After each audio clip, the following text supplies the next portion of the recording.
Então, bom dia. O Gradiva Instituto dá boas-vindas a todos vocês nesse encontro da Unidade de Pesquisa, Literatura e Psicanálise. A cada mês a gente vê mais pessoas se aproximando, né, chegando aqui tanto para o encontro quanto no nosso grupo lá do WhatsApp, que é um grupão de gente que compartilha nosso gosto pela leitura, tem anseio por ler junto, por conversar, que se associa a nós aí em torno desse interesse pelos livros. Eu tenho, né, eu, Cisoeito, me apresento aqui, tenho buscado esse espaço há mais de 10 anos, né, participando e promovendo clubes de leitura, também falando de livros no canal lá no YouTube, o Divã e a Estante. Aproveito para dizer que esse encontro está sendo gravado nesse papo, para que a gente coloque no canal depois. No mês de julho, a gente não vai ter encontro, devido às férias do Instituto, e a gente volta em agosto. Estava conversando aqui que eu estou pensando em fazer algo diferente no segundo semestre, talvez fazer um levantamento com o grupo aí, para que cada um sugira, para a gente tentar fazer uma curadoria em conjunto. Vamos ver se isso funciona. Vamos ver se dá certo, tem gente em favor, tem gente contra, vamos pensar nisso, né, juntos aí ao longo do mês de julho, vamos ver. E quanto a hoje, o livro sobre o qual a gente vai conversar foi, inclusive, sugestão de um participante aqui do grupo. Ele entrou na votação, foi escolhido, O Mundo se Despedaça. Eu fiquei muito contente com essa sugestão, eu já tinha aqui em casa, eu não tinha lido ainda, porque nos deu a oportunidade de ler uma coisa diferente do que a gente costumava ler, do que a gente já tinha lido aqui, né, no clube. Esse é o nosso 16º encontro, né, a gente não tinha lido algo parecido com O Mundo se Despedaça, e nos deu a chance também de ter convidados muito interessantes, Daniel Gomes e Antônio de Jesus Silva. Muito obrigada pelo generoso aceite do nosso convite aí, agradeço muito a vocês. O Antônio está com o nome de Nélio, tá, gente? Vocês que depois, tanto os que estão aqui, quanto os que forem assistir a gravação depois, vão ficar procurando Antônio aí, mas o Antônio está com o nomezinho de Nélio, né? Então, eu vou apresentar nossos convidados. Daniel Gomes é doutor em psicologia pela UF, é membro do grupo de pesquisa Oralidades da UF, mestre em políticas públicas e educação pela UERJ, mestre em educação e ensino de história pela UFRJ, tem especialização em relações étnico-raciais pela UF e graduação em história pela UERJ. Antônio de Jesus Silva estudou antropologia social na Escola Nacional de Antropologia e História no México, mestrado em etnossociologia na Universidade Nacional da Costa do Marfim, especialização em linguística aplicada no Colégio do México, cursos de sociologia na Divisão de Estudos Superiores da UMAN, no México, foi professor na Escola Nacional de Antropologia e História no México, professor leitor do Ministério de Relações Exteriores, Itamaraty, junto à Universidade Nacional de Costa do Marfim, professor da UNESA e atualmente dedica-se à atividade de tradução. Então, Antônio, Daniel, novamente, é um privilégio ter vocês conosco aqui hoje. Obrigada de novo. Então, gente, vou falar um pouquinho sobre o nosso autor aqui, depois vou fazer um resuminho do livro, que esse é o formato, né, que a gente costuma adotar. Então, publicado pela primeira vez em 1958, um ano depois de Gana se tornar a primeira nação africana a conquistar a independência, quando a Grã-Bretanha, a França e a Bélgica começaram a reconhecer o fim do colonialismo na África e iniciaram sua retirada, o romance de estreia de Chinua Achebe se preocupa com os eventos que cercam o início deste capítulo na história africana. O Mundo se Despedaça, cujo título foi tirado do poema The Second Coming, de William Butler Yeats, vendeu mais de 10 milhões de cópias e foi traduzido para cerca de 45 idiomas. A revista Time colocou em sua lista dos 100 melhores romances em língua inglesa de 1923 a 2005. Achebe foi também poeta, professor, contista e crítico, além de romancista. Seus mais de 30 livros incluem os romances A Paz Dura Pouco, A Flecha de Deus, esses dois eu tenho aqui, e Antilles of the Savannah, de 1987, Formigueiros na Savana, que não tem tradução no Brasil ainda. Estou na torcida, né? Publicou ainda vários livros infantis, inclusive tem um traduzido aqui no Brasil, um infantil dele. Ele também foi o autor de um ensaio chamado Uma Imagem da África, Racismo no Coração das Trevas, de Conrad. Em 1990, Achebe ficou paralisado da cintura para baixo em um acidente de carro na Nigéria. Perguntado sobre o acidente, Achebe falou sobre isso com estoicismo e bom humor. Entre aspas, as crianças nascem deformadas, disse ele. Que crime elas cometeram? Eu tive muita sorte. Caminhei por 60 anos, então o que importa é que eu não possa andar nos meus últimos anos. Tem gente que nunca andou. Fecha aspas. Achebe foi um mentor e modelo para uma geração de escritores africanos. Ele é frequentemente referido como o pai da escrita africana moderna. Mas, como muitos romancistas que obtêm sucesso com um livro mais antigo, Achebe se viu quase que exclusivamente definido por O Mundo se Despedaça. Ele passou as suas últimas 2 décadas nos Estados Unidos, lecionando no Bard College e depois na Brown University. Faleceu em 2013. Achebe conta que, ao se iniciar na literatura inglesa, não me via como africano nesses livros, escreveu ele. Fiquei do lado dos brancos, contra os selvagens. E ele continua. O homem branco era bom, razoável, inteligente e corajoso. Os selvagens dispostos contra ele eram sinistros e estúpidos. Nunca nada além da astúcia. Eu odiava a coragem deles. Depois, mais adiante, eu quero, conversar com nossos convidados e vocês também sobre essa parte do texto. Mas vou continuar. Primeira parte de uma trilogia, que é essa trilogia aqui. O Mundo se Despedaça foi um dos primeiros romances africanos a ganhar reconhecimento mundial e mais de meio século depois continua sendo um dos grandes romances sobre a era colonial. Agora, gente, eu vou fazer o meu resumo, Eu escrevi um breve resuminho sobre o livro, mas dessa vez foi com maior dificuldade do que das vezes anteriores, eu confesso. Primeiro, pela diversidade, pela complexidade do livro, que ele trata de muitos temas importantes, e segundo, pela minha própria perspectiva aqui, meu olhar do mundo. O que eu aprendi sobre O Mundo se Despedaça, o que me chama a atenção, o que me chamou a atenção no livro, cada romance fala diferente com cada leitor, E nesse caso aqui, eu me sinto uma leitora mais longe do ideal possível para fazer uma mediação desse entendimento do livro. Então, ainda bem que a gente tem aqui o Antônio e o Daniel, que vão poder ampliar essa perspectiva para mim, desse meu texto. Mas, de qualquer modo, como é nosso protocolo, eu vou compartilhar aqui meu texto, peço para vocês darem um desconto aí, E também, gente, um desconto na pronúncia das palavras africanas, tá? Eu pesquisei, vou tentar falar o mais próximo do que eu vi como correto aí no Google, e vamos lá, e o Daniel, por favor, e o Antônio, fiquem à vontade depois para me corrigir nas pronúncias.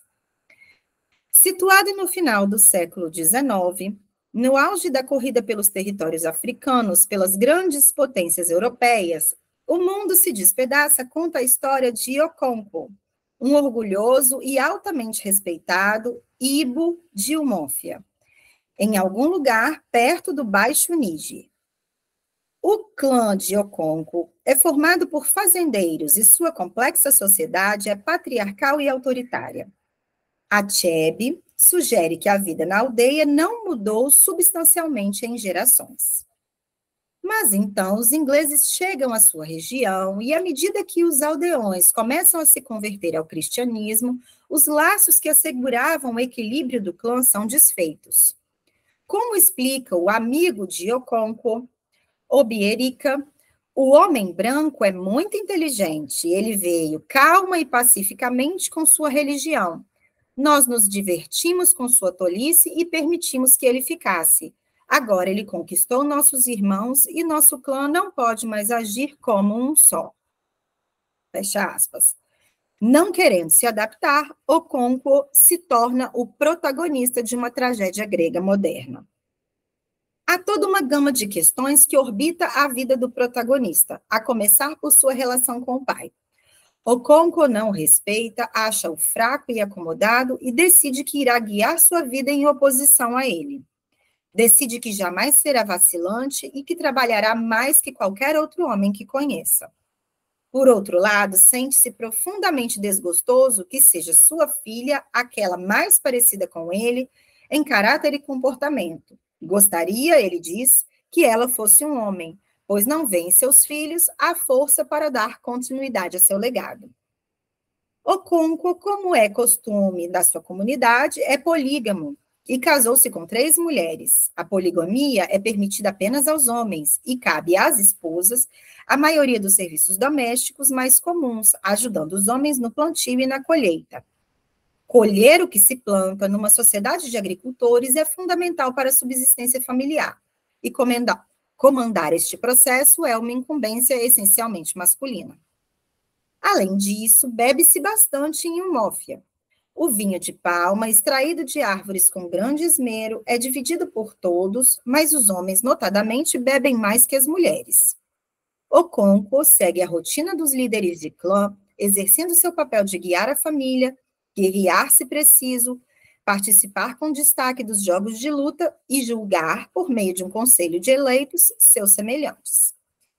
E é quando recebe sob sua guarda um jovem de outra aldeia como compensação por um crime, que Oconco finalmente se abre um pouco mais para a afeição a um filho, mesmo que forçadamente adotivo. E quando anos depois participa de sua morte, a morte desse jovem, por julgamento da tribo, ele o faz sem hesitar e tem início então sua queda. No princípio, demoramos a emergir em vidas tão distintas e afastadas de costumes aos quais estamos habituados, onde a morte e a tragédia são reais e, de certo modo, banais, e o sacrifício insondável desempenha um papel importante na vida das tribos. Crianças gêmeas são abandonadas da floresta, jovens são sacrificados. Mas a narrativa sábia e sutil de Achebe atinge o coração dessas pessoas tribais com humanidade e cordialidade. E a gente passa a captar seus costumes nascidos do medo e da ira dos espíritos ancestrais. Acompanhamos o sucesso de Oconco, seu obstinado senso de honra e dever e seus princípios infalíveis, mesmo quando ele bebe vinho de palma de uma cabeça humana que lhe serve de troféu. Um momento decisivo ocorre, no momento de virada, quando Oconco acidentalmente mata um membro da tribo e é exilado. E este acidente fatal o obriga, pelas leis de sua terra, a residir em outra cidade e só retornar à aldeia de origem passados 7 anos. Oconco parte para o exílio, levando sua família e se abriga com os parentes de sua mãe há muito falecida, recomeçando quase do zero e contando dia a dia o tempo para reconquistar aquilo que julga ser seu direito. Quando Oconco retorna do exílio, ele descobre que missionários e governadores coloniais chegaram à aldeia. Eles impuseram sua lei, assim como sua religião. Humilhado pelo código de ética do branco, esse homem orgulhoso fica repentinamente impotente. Seu mundo desmorona.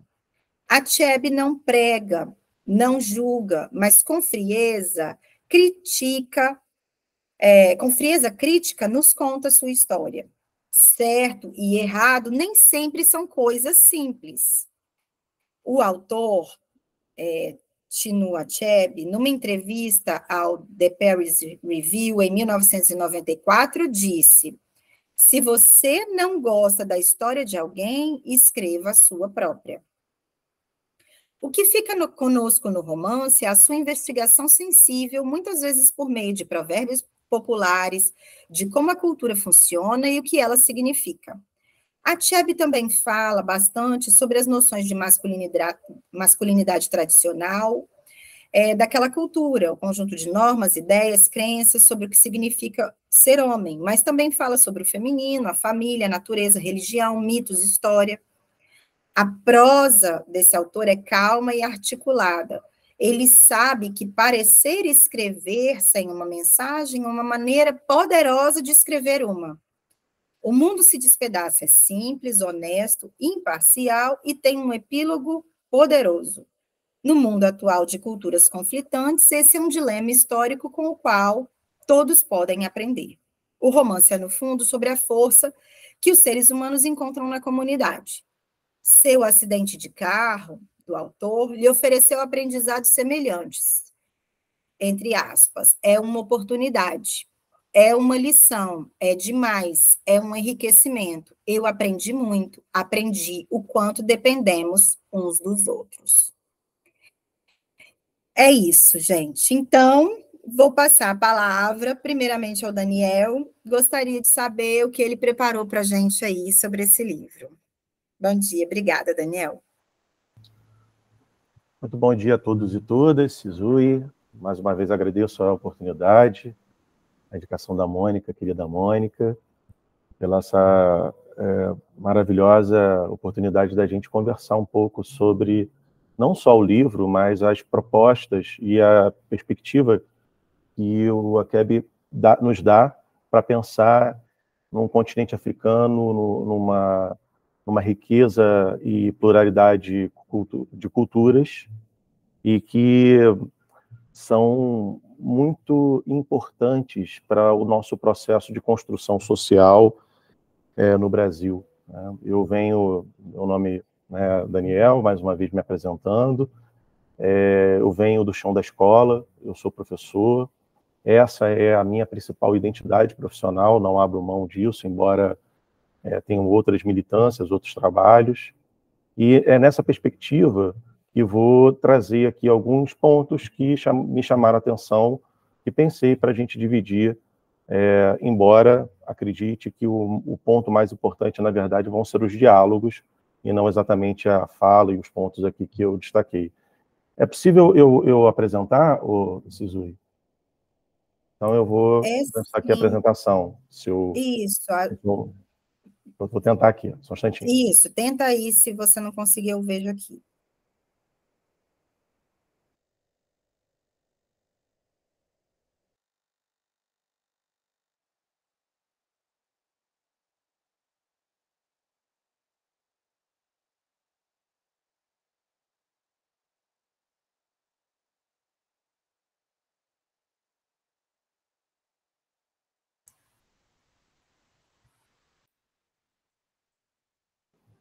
Começou a compartilhar? Não. Agora sim. Isso. Então, vocês estão me ouvindo bem? Sim, estamos ouvindo. Ok, tá bom. Então, eu vou pular a parte aí que acho que foi muito bem contemplada pela Sizui e vou aos pontos que entendo que são interessantes para que a gente possa fazer o nosso diálogo, né? A gente está conversando e analisando o livro do Chinua Achebe.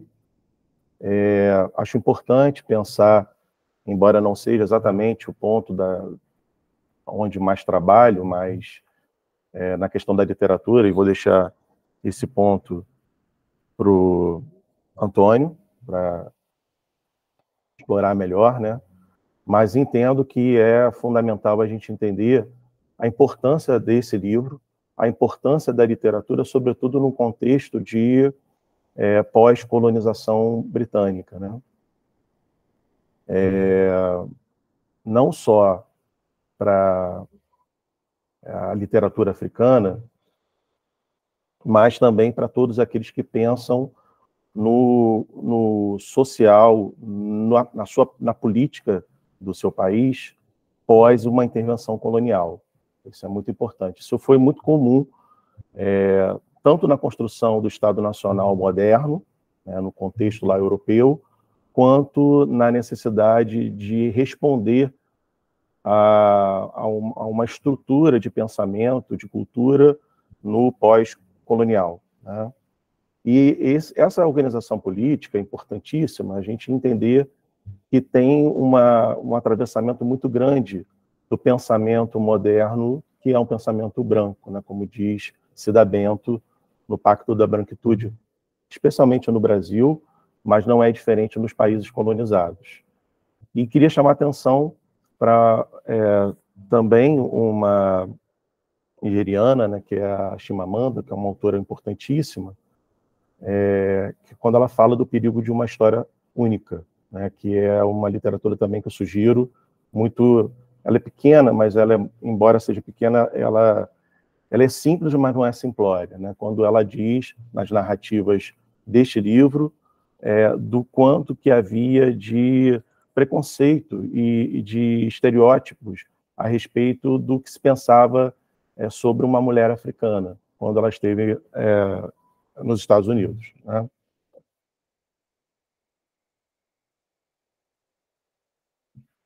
Bom, vou passar pela produção que já foi muito bem apresentada pela Sizui, e estou destacando aqui não exatamente os personagens, mas aquilo que, para mim, compõe a trama mais significativa do livro, né? O personagem principal, o Okonkwo, que nos ajuda a pensar ele como poderoso guerreiro, né, líder do clã, que temia se igualar ao pai. Na medida que a gente vai conhecendo o personagem, a gente vai sabendo mais sobre a estrutura cultural, né, sobretudo a religiosa, a política da etnia Igbo. E nesse contexto da etnia Igbo, da cultura, é indispensável também pensar os aspectos da oralidade como instrumento de ensino e aprendizado, e também são atravessados pela questão da religiosidade, numa perspectiva do que Nego Bispo chama de cosmovisão, né? Depois, com a oportunidade, a gente conversa mais, caso seja interesse de alguém pensar sobre isso, né? O poder e o prestígio, se é que eu posso chamar assim, ele estava relacionado a quantas pessoas aquele indivíduo ele estava protegendo, né? Quantas pessoas esse indivíduo ele protegia e ele influenciava, né? Sem anacronismos, o Okonkwo ele é apresentado sem nenhum tipo de maniqueísmo pelo autor. Ele é uma figura controversa, ele é machista, ele é misógino, mas o que é interessante é que, na medida em que a gente vai conhecendo esse personagem, a gente vai entendendo a perspectiva de um nigeriano, de um africano, a respeito da sua própria história, né? A relação com os filhos, especialmente com a filha, uma filha que ele queria que fosse homem, o problema era esse. Então, há aí, como a Patrícia Hill Collins nos chama a atenção, uma questão interseccional, de gênero, de geração, né? Porque no pensamento apresentado pelo autor, o Okonkwo, o personagem, para ele é indispensável, é muito importante a questão de gênero, né? Ele, me parece, na minha leitura, muito mais identificado com a filha, mas era filha. E na medida em que a filha não poderia assumir o lugar onde ele estava, né? E, por fim, a presença, né? O livro, embora seja dividido em duas partes, a maior parte, e a parte que mais me chama a atenção toda vez que leio esse livro, e que mais nos carrega, nos convoca a pensar sobre a nossa identidade enquanto povo e sobre a nossa identidade, no meu caso, como homem negro, como professor, da identidade afrodiaspórica, né? A presença do colonizador, já vamos chamar um terço final do livro, onde o mundo do Ocoa, mas também o mundo deste continente plural, o mundo destas diversas etnias que viviam nessa região, se despedaça. E fiz questão de trazer aqui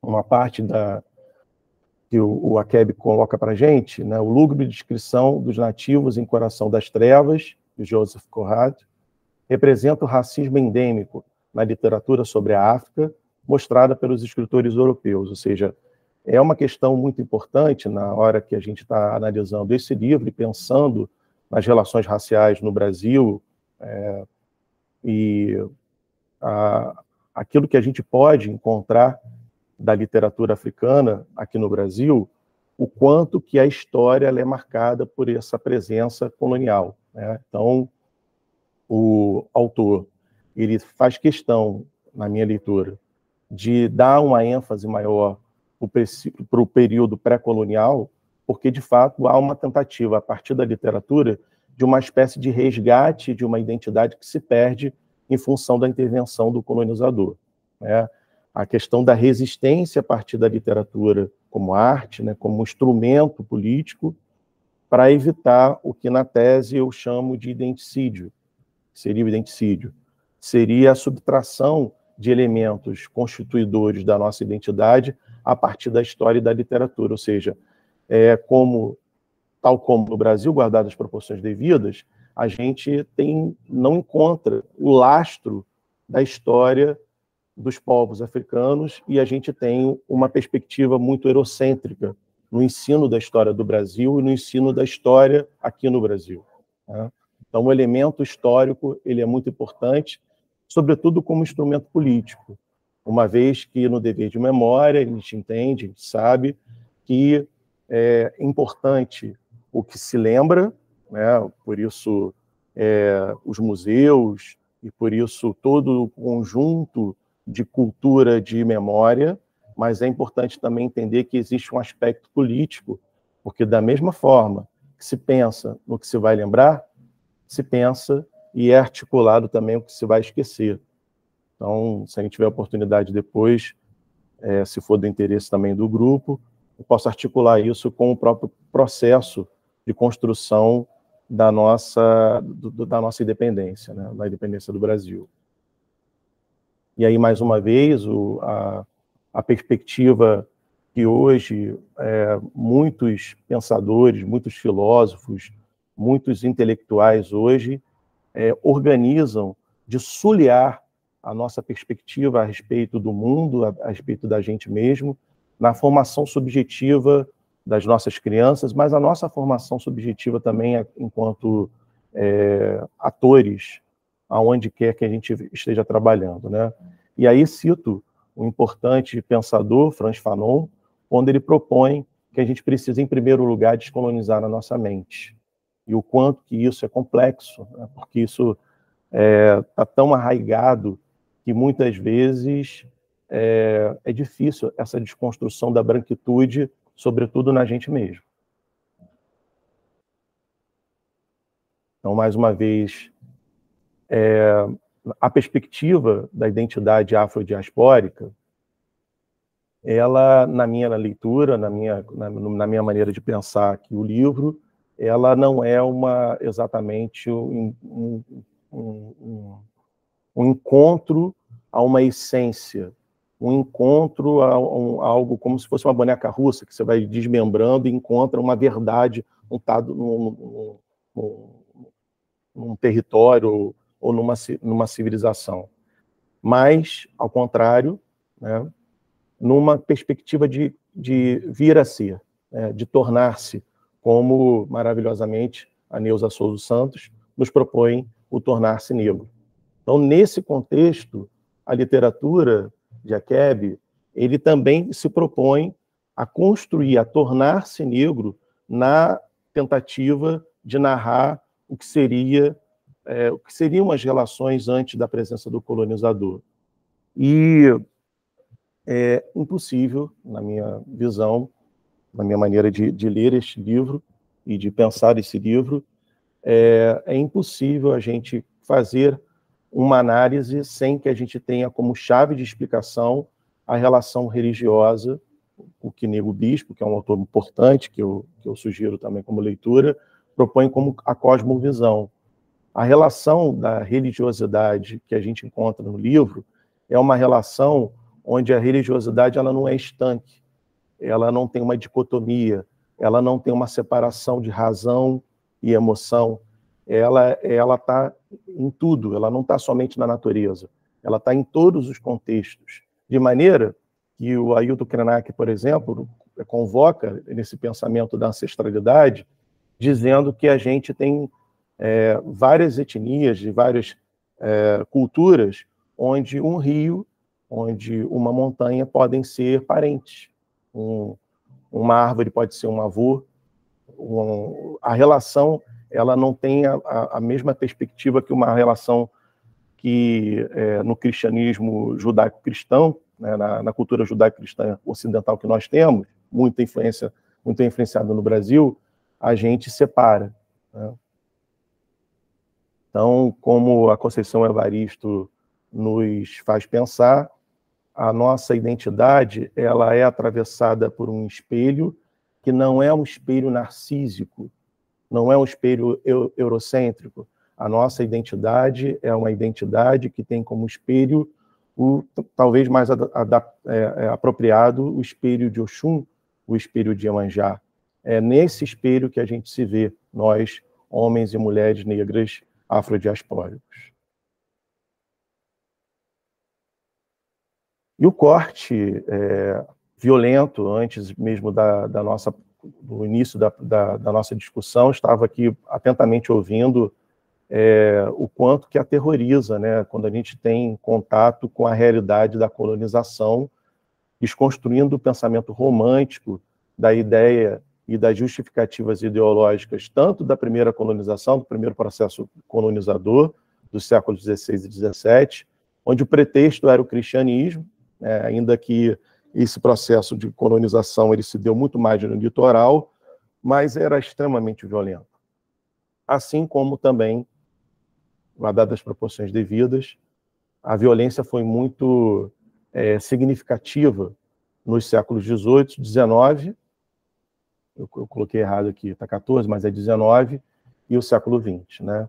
Onde, diferente da primeira fase de colonização, o pretexto da justificativa ideológica era levar civilização, muitas aspas, na civilização, dentro do pensamento do darwinismo social, onde o branco era o modelo, onde a cultura europeia era o modelo de civilização, e, portanto, tudo que se referia às etnias da pluralidade cultural africana eram subhumanizados.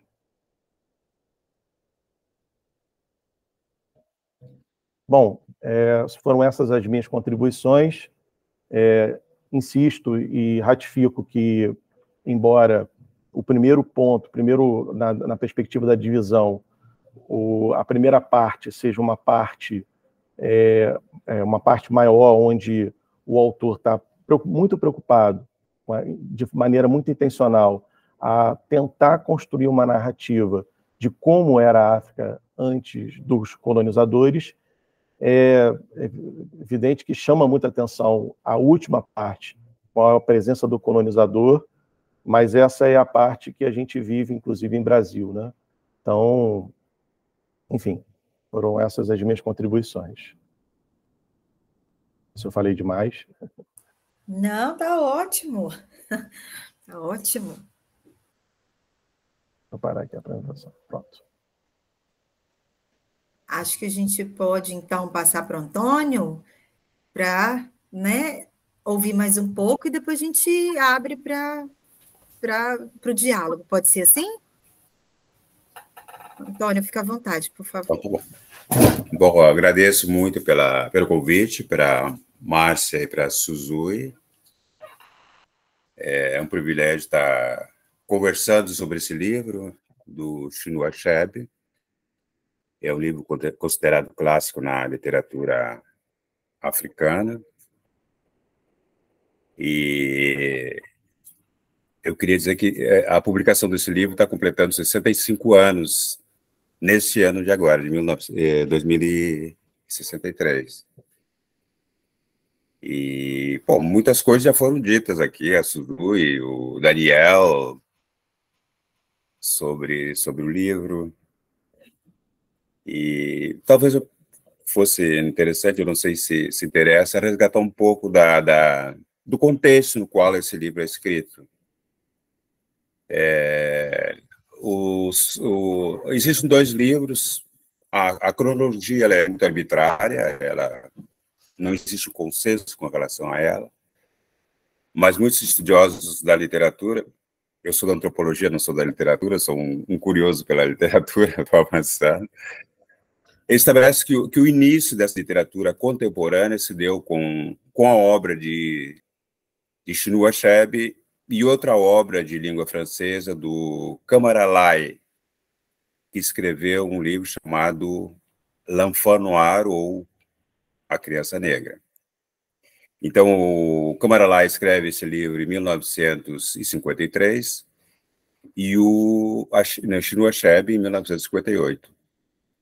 Eles estão vivendo quase no final da colonização, da colonização, e eles trazem consigo toda essa experiência de viver em um país colonizado. Um sob a colonização francesa e o outro sob a colonização inglesa.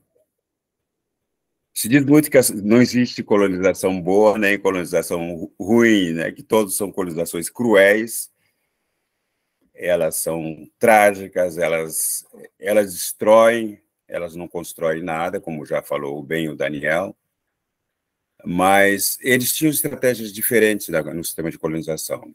Os ingleses, os franceses, eles tinham uma política de assimilação, eles queriam que todos os africanos se tornassem franceses, claro que não cidadão francês, mas cidadãos de segunda classe, mas a política era de assimilação, era torná-los todos franceses, ou semelhantes aos franceses, e para isso eles precisariam, logicamente, destruir aquelas culturas francesas. Os ingleses tinham outra estratégia, como já foi indicado aqui, eles tinham um sistema de dominação indireta. Eles tinham como estratégia dominar os chefes, e a partir dos chefes eles dominavam o conjunto da comunidade. Quando essa dominação indireta não funcionava, eles não hesitavam em nenhum momento em uma ação repressiva e uma ação direta, né? E estou falando sobre essa origem dessa literatura, desses romances como fundadores, mas isso não é tão verdadeiro assim, pelo menos do ponto de vista da literatura africana. Existiu desde sempre uma literatura oral, né, que existiram narradores que falavam sobre os mitos, sobre as epopeias, sobre as lendas, sobre os contos orais e tradicionais dessas sociedades. Todas as sociedades tiveram isso, né? O antropólogo Lévi-Strauss, ele diz que as sociedades, quando elas surgiram, o homem, quando ele surgiu, como ele começa a falar, ele já começa a produzir poesia e literatura, né? Depois se convencionou que a literatura escrita seria outra coisa. Então, não é essa cronologia, ou esse ponto de início é um pouco arbitrário, né? Em outras regiões da África, houve também vários outros escritores que escreveram antes de Chinua Achebe e de Camara Lai, né? Existia uma outra literatura que era a chamada literatura dos colonizadores, que eram aquelas pessoas do meu grupo, dos antropólogos, que iam para suas colônias e descreviam a maneira deles esse tipo de sociedade, né? Antropólogos, viajantes, funcionários, missionários, soldados, né? Todos esses funcionários coloniais, eles iam para as para as terras africanas e escreviam sobre elas. Isso aí se constituiu uma espécie de literatura, pelo menos uma fonte através do qual outras pessoas trabalharam sobre essa literatura. Essa literatura, como já falou o Daniel, ela teve como objetivo principal, ela era um instrumento da própria colonização, e ela teve como objetivo principal a formação de uma imagem negativa sobre a África, sobre os africanos e sobre suas culturas.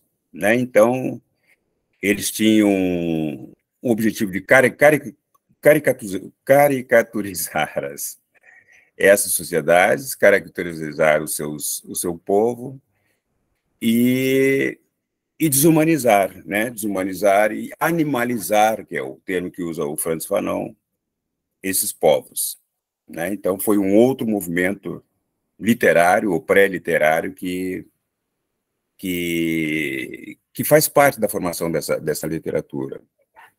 Um outro elemento importante foi um congresso que se fez em Paris em 1956, e depois outro em 1959, em que os intelectuais e artistas negros dos Estados Unidos, da Europa, do Caribe, da América Latina e da África se reuniram para tentar definir o que seria uma literatura negra, uma literatura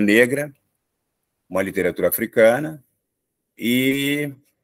ou criar um outro conceito mais amplo, que é o que eles chamaram de literatura negro-africana. Então, depois de 2 encontros, esses encontros foram patrocinados pela Unesco, eles chegaram à conclusão, depois de muitos debates e poucos consensos, de que o que existia nessa literatura da diáspora e da África era nada mais do que a experiência do racismo. Então, essa era a única coisa comum que eles tinham. E cada um tinha vivido, cada nacionalidade, os americanos, os europeus, os caribenhos, os latino-americanos e os africanos, tinham essa experiência, sofrido experiências de forma distinta. Os norte-americanos com a escravidão, os latino-americanos também com a escravidão, os caribenhos, os franceses através da posterior imigração, Então eles chegaram a esse ponto comum, se é que pode se dizer isso, E dessas pessoas foram importantes Aimé Césaire, que escreveu um livro clássico chamado Discurso sobre o Colonialismo, onde ele faz uma crítica contundente a tudo que significava a política de colonização, a tudo que significava a política de colonização com relação à crueldade, à tentativa de desumanização e de animalização, como ele chamava. Posteriormente, o Frantz Fanon fez a mesma coisa, do ponto de vista de sua experiência de psicanalista e de psiquiatra durante a guerra da Argélia. Ele participou primeiro da guerra primeiro participou do exército francês e depois ele passou para o lado da Argélia e lutou contra os franceses, contra o exército francês, Então, isso mais ou menos para situar essa discussão e para que a minha fala não fique muito longa. Muitas coisas já foram faladas aqui, eu queria, não sei, talvez pela minha especialidade primeira, falar um pouco do livro do ponto de vista da antropologia, A antropologia e a literatura, pelo menos em se tratando da literatura africana, elas se confundem muitas vezes. Elas bebem na mesma fonte. Os primeiros antropólogos se pretendiam escritores, E como escritores eles entendiam que era saber escrever bonito, se inspirar nos grandes autores europeus ou americanos e e depois de fazer seus trabalhos de etnografia, de prática de campo, fazer uma boa literatura. E alguns literatos, eles também pretenderam ser antropólogos, né? Eu acho que é o caso de, não sei, me veio à cabeça agora um livro escrito pelo Octávio Paz, um mexicano que foi prêmio Nobel de literatura, que se chama O Labirinto da Solidão, né? Então ele escreve esse livro, chama O Labirinto da Solidão, fazendo uma espécie de antropologia do mexicano, né? Esse livro é um livro, para mim, foi uma grande fonte quando eu comecei a estudar antropologia, mas é um livro muito criticado porque se diz que Otávio Paz é um europeu, um americano, escrevendo sobre o seu próprio povo, né? Então, ele está cometendo os mesmos erros ou tendo uma visão semelhante aos colonizadores europeus com relação à África, é o que se diz. Outros dizem que é um livro fantástico e que é uma grande obra de literatura e de antropologia. Existiu um outro mexicano chamado Juan Rulfo, que escreveu um livro chamado Pedro Páramo, que é uma obra clássica de literatura. Ele é considerado o fundador, o pioneiro do realismo fantástico, e, ao mesmo tempo, ele está fazendo uma grande obra de antropologia. Ele está falando sobre os índios, sobre os camponeses mexicanos, né? Então, existe às vezes, uma coincidência entre o objeto da antropologia e o objeto da literatura africanas, né? Então, nesse sentido, eu quero falar um pouco da primeira parte da obra do Chinua Achebe, né? A primeira parte, ele trata de um tema ou de uma situação, de uma realidade que são chamadas pelos antropólogos das sociedades antropologizadas, quer dizer, são aquelas sociedades estudadas pelos antropólogos normalmente, né? São sociedades, em princípio, são sociedades de subsistência, são comunidades em que produzem, em geral, para a sua própria subsistência.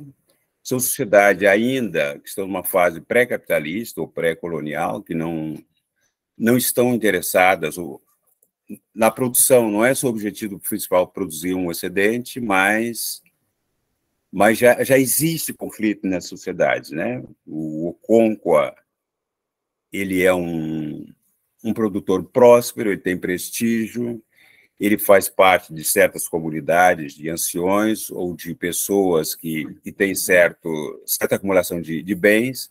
Então, ele se diferencia dos outros membros da sociedade, né? Nessa sociedade também, eu vou apenas indicar alguns pontos que possam servir para a discussão.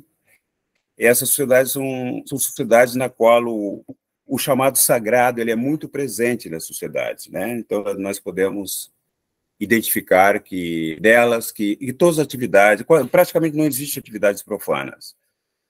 É a plantação, é a colheita, é a entrecolheita, são a doença, o nascimento, o casamento, tudo é permeado pela intervenção de seres sobrenaturais, né? Então, isso é uma característica fundamental das sociedades africanas, é isso que é trazido para a diáspora, e é isso que, de alguma forma, os negros da diáspora, intensamente hoje, estão querendo resgatar, né? Muitas vezes de uma forma mítica, idílica, mas é isso, é um elemento, um componente importante dessa sociedade. O Chinua Achebe, ele não trata as sociedades tradicionais com nenhuma idealização. Ele já indica alguns conflitos que existem nas sociedades, né? Não é uma sociedade onde já existem contradições, já existem conflitos, né? E o Chinua Achebe, ele falou em algumas das suas conferências, das suas falas, ele falava muito sobre esse livro, falou muito nos Estados Unidos, na Europa. Ele falou algumas coisas, curiosamente, que se falaram hoje aqui antes da nossa conversa, né? ele dizia que as pessoas achavam um livro muito duro, um livro muito áspero, muito grotesco, e as pessoas se davam ao luxo de ir e falar com ele, ou de escreverem para ele, perguntando por que os personagens dele eram tão quase desumanos, né? É a palavra que ele usa, né? Por que você não humanizou mais o Okonkwo? Porque ele era tão duro para com suas esposas, para com seus filhos, para com seus amigos, né? Ele era muito severo, né? Então, ele disse que em todas as suas palestras, a metade dessas palestras ele gastava em dizer às pessoas, ou convencer essas pessoas de que ele estava tratando de um objeto próprio da literatura, que são os humanos. Os africanos também são humanos, ainda que as pessoas tivessem nos Estados Unidos e na Europa dificuldade de aceitar isso, mas que eram conflitos da própria condição humana transposta para a África, né? Estão vivendo em um território diferente, mas que as questões ali eram questões humanas, e seus personagens eram humanizados, né? O Okonkwo, com as suas questões de afirmação, né? Não aceitava um pai boêmio que só queria, né, um boêmio na nossa linguagem, que só queria tocar sua flauta e não gostava de trabalhar, né? Então, nessa sociedade de prestígio, o trabalho, a honestidade, as virtudes, né? O Okonkwo era um grande guerreiro, isso eram as virtudes principais, e ele não dispunha disso. O pai do Okonkwo não tinha essas virtudes. Então, o filho, para compensar essa vergonha, como diz o Chinua, ele tratava de se esmerar, de ser o mais rígido possível para compensar isso, digamos assim, né? Então, ele lutou, ele não tinha nenhuma condição, ele não herdou nenhum celeiro, não herdou nenhum título e não herdou nenhuma mulher, como diz o texto, né? O seu pai não deixou nada para ele. Então, ele teve que lutar, provar que ele era honesto, provar que ele era trabalhador, provar que ele é um guerreiro para que ele pudesse conseguir um prestígio, né? Então, aí pode ser um ponto de discussão. E quais são os valores dessa sociedade, né? Outra questão que se coloca para os meus alunos é a questão da poligamia, né? Então, a poligamia era uma coisa se colocava, estou falando dos meus alunos, mas era uma questão que se colocava também para o Chinua em suas conferências, né?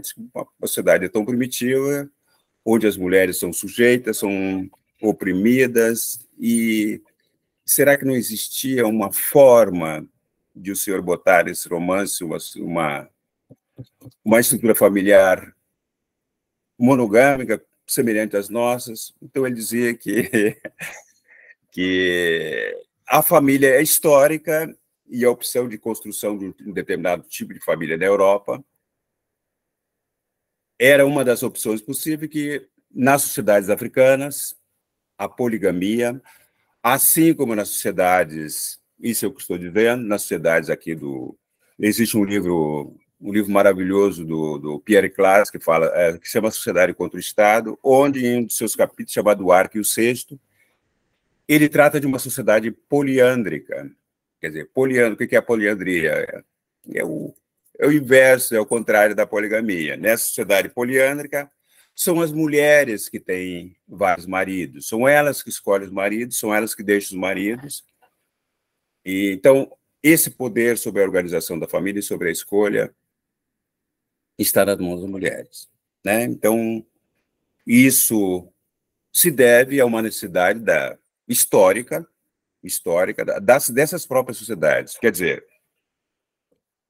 aceitemos moralmente ou não, a sociedade dos Guayaqui, aqui da América do Sul, e as sociedades africanas, elas, em função de necessidade específica de algum momento da sua história, elas construíram esse sistema de família que é a poligamia. Se hoje é obsoleto, não sei, é questão de discussão, né? Historicamente, as mulheres também foram controladas no Ocidente e hoje não existe mais. Foram controladas no Ocidente, existia a necessidade de controle sobre a habilidade das mulheres. Atualmente não existe mais essa necessidade, então a família foi se transformando, né? Então a família é uma entidade que não é estanque, ela é histórica, existe várias possibilidades de constituição dessa família. Outra questão que é fundamental e polêmica nessas sociedades é a questão da excisão ou da castração das mulheres, que é comum em várias das sociedades africanas, né? Eu me lembro quando estava na Costa do Marfim, houve um caso na França, na Cité Universitária da França, no lugar onde vivem os estudantes estrangeiros, onde as africanas, fazendo um processo de excisão, de extirpação do clítoris, houve uma infecção e uma moça morreu.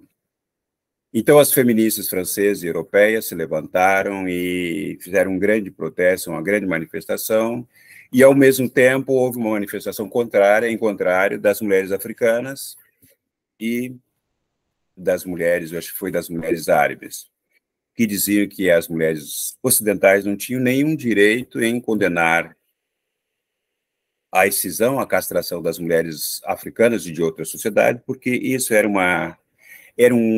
fato sagrado, né? E que as mulheres francesas, feministas ou não entenderiam, né? Então, isso, uma grande bailarina lá da Costa do Marfim se colocou a favor da excisão, né? Então, são questões que se colocam para tipos diferentes de sociedade, né? Já falaram muitas coisas aqui, eu quero falar um pouco da minha experiência ao chegar na África, eu como antropólogo, né? Na leitura de um livro, sempre nós trazemos, como dizia Verlaine, nós nos levamos conosco mesmo, né? Uma leitura é feita a partir da nossa experiência, da nossa leitura, nas nossas vivências, né? Então, foi assim que eu li um pouco do livro do Chinua Achebe, né? Eu chegando à África, eu fui através de um programa do Ministério das Relações Exteriores, eu fui como um professor do Itamaraty, eu fui como estudioso, claro que eu queria conhecer o lugar dos meus ancestrais míticos, mas eu não fui com nenhuma idealização, né? Então, lá eu encontrei, de forma metafórica, isso do qual está falando o Okonkwo, né? Ele está falando de uma sociedade qual é o título ali? Uma sociedade que se está desfazendo, que se está em pedaços, né? E, ao mesmo tempo, está surgindo uma modernidade que não se realiza, né? Então, esse é o dilema histórico dos países africanos, né? A destruição, ou a tentativa de destruição das sociedades tradicionais, a introdução de um colonialismo. No caso da Costa do Marfim, existe uma cidade, eu vivi uma cidade extremamente moderna, com relações até, às vezes, de produção capitalista, com comércio avançado, com exportação de petróleo, mas, ao mesmo tempo, essas duas sociedades conviviam de forma contraditória, né? Nós sempre falamos do colonialismo como um processo de destruição cruel, mas nesse processo existe também uma resistência. As sociedades não são sociedades africanas, nenhuma sociedade é passiva. Quando ela é agredida, ela reage, ela também agride, ela também se defende, e ela muitas vezes ressignifica aquilo que ela está recebendo, né? Então, são sociedades em transformação, sociedades que se despedaçam, mas, ao mesmo tempo, elas tentam se reconstruírem, né? São sociedades que estão em movimento. É disso que está falando, em certo sentido, o Chinua Achebe, né? Outra questão que os estudantes e o público do Achebe era do final do livro, né? O final do livro é um final trágico, no qual ele se suicida, né? Ele se suicida, E esse suicídio vai contra todos os princípios de uma sociedade tradicional.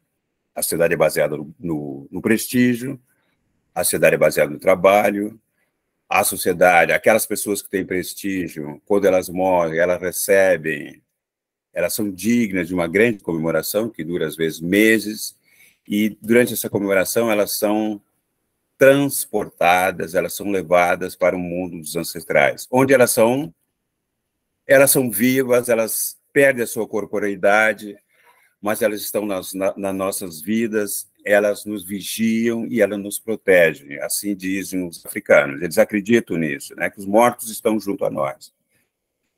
Então, sempre pediam ao Achebe, segundo ele, para amenizar um pouco desse final do romance. Né? O romance era um romance sofrido, violento, e, ao mesmo tempo, ele dava um fim inesperado, como as pessoas dizem. Né? De repente, ele acaba o romance sem um fim. Né? Eu não estava esperando esse fim. Ele não me preparou para esse fim. E aí, o Okonkwo, ele vai para a prisão, ele já não tem mais nenhum poder, porque a sociedade contra a qual ele lutava, ela se impõe, e a sociedade na qual ele tinha um prestígio, ela se desmorona. Então, aqueles princípios da sociedade já não funcionam mais para ele. E, em certo sentido, o suicídio dele é talvez esteja forçando a barra, mas é um ato de protesto contra tudo aquilo que está se impondo naquela sociedade. Tudo que o colonialismo, o capitalismo, o imperialismo trazem como destruição, e ele já não é mais capaz de barrar, e o seu povo já está, de alguma maneira, aceitando, pelo menos alguns setores da sociedade já estão aceitando esse tipo de colonização, que começou pela religião, foi para a educação, foi para a justiça, foi para a polícia, e se impôs de maneira simbólica ou violenta. Então, essa morte também podemos discutir, devemos discutir, tem um significado simbólico naquele tipo de sociedade. Né? Eu gosto muito da ideia de um outro autor que é muito lido no Brasil, que chama Achille Mbembe. Ele traz umas ideias novas, assim como Grada Quilomba, que é uma jovem artista, que é uma jovem pensadora. Também o Prêmio Nobel de Literatura, o Aulus Soyinka, eles dizem que nós precisamos, eu não entendo nada de psicanálise, mas talvez seja um tema para a psicanálise, eles dizem que nós precisamos dar uma solução, colocar algum lugar, colocar alguma coisa naquilo que nos foi roubado e que é irreversível. O colonialismo nos roubou muitas coisas, destruiu muitas coisas, mas nós não podemos ficar lamentando eternamente sobre essas coisas perdidas. Então, como é que nós preenchemos esse vazio, segundo Mbembe e segundo a Grada Quilomba? Essa é uma questão do pós-colonialismo, que chama o Mbembe. Né? Então, o que fazer com a nossa herança contraditória e o que fazer com aquilo que nos foi roubado, que nos foi tirado e que não pode mais ser restituído e que deixou um vazio, e esse vazio precisa ser preenchido com alguma coisa. O Aulus Soyinka, ele propõe que nós não abandonemos nossa história, mas que nós esqueçamos ou possamos trazer essa história para o presente. Né? Ele diz, a partir de agora, nós precisamos, a partir do momento atual, com todas as contradições, com todos os legados positivos e negativos do colonialismo, nossa sociedade sempre resistir, e elas precisam continuar resistindo. Então, é necessário, já falei demais, dar um sentido a isso. Né? E só para fechar, uma coisa que preocupa e que eu acho que é fundamental é localizar o lugar de reprodução das questões ou das atrocidades criadas pelo imperialismo. Quer dizer, o imperialismo, o colonialismo, eles destruíram muitas coisas, nós precisamos reconstruir essas coisas no sentido positivo, né? Essa atrocidade, esses efeitos, eles nasceram no século XIX e vieram até hoje, né? O racismo é uma invenção do século XIX, reinventado no século XIX, e ele perdura até hoje, se transformando, né? Então, é necessário que nós localizemos a fonte de reprodução desse racismo, a fonte de reprodução dos elementos trazidos pelo colonialismo, para que nós possamos combater esses efeitos, né? E outro elemento que traz o Mbembe é da participação conjunta das pessoas de boa vontade, que ele fala dos brancos de boa vontade e do conjunto da sociedade, no combate ao racismo. Ele diz que não basta nós não sermos racistas, nós temos que ser contrários ao racismo, mas a questão é como, de que forma nós atuamos, né? Então ele propõe um tipo de sociedade que vai ser inventada, desenvolvida pela nossa imaginação, que é diferente do capitalismo, que teve seu projeto fracassado, do socialismo, que teve seu projeto também falido. Então, ele diz que essa nova sociedade, ela depende da nossa imaginação e da construção daquilo que a nossa imaginação seja capaz de construir. Então, são alguns elementos, falei demais, me desculpe, mas alguns dos elementos que eu estou trazendo para a discussão. Muito obrigado. Acho que deu uma aquecida boa aí. Eu quero voltar num ponto que eu estava aqui, num ponto que você mencionou, Antônio, que é o suicídio do final. Eu fiquei pensando, eu falei, gente, vou dar o grande spoiler do livro, que é o suicídio do Okonkwo, mas eu preciso trazer isso, que é num espaço, né, que abominava o suicídio, né? Então, eu fiquei pensando o que significava. O Antônio diz, assim, que na interpretação dele, significa, né, a leitura que ele faz é que seria que ele estaria fazendo um protesto, né? Eu não sei se eu fui tão positiva ou tão otimista nessa leitura né, do que o autor faz. Eu fiquei vendo isso, parece que uma ruptura definitiva, um fracasso, né, dessa aproximação com os deuses, né? Não sei, eu queria saber primeiro do Daniel, né, qual foi a interpretação dele para esse suicídio no final, porque deixa um final um pouco desesperançoso, né, para nós.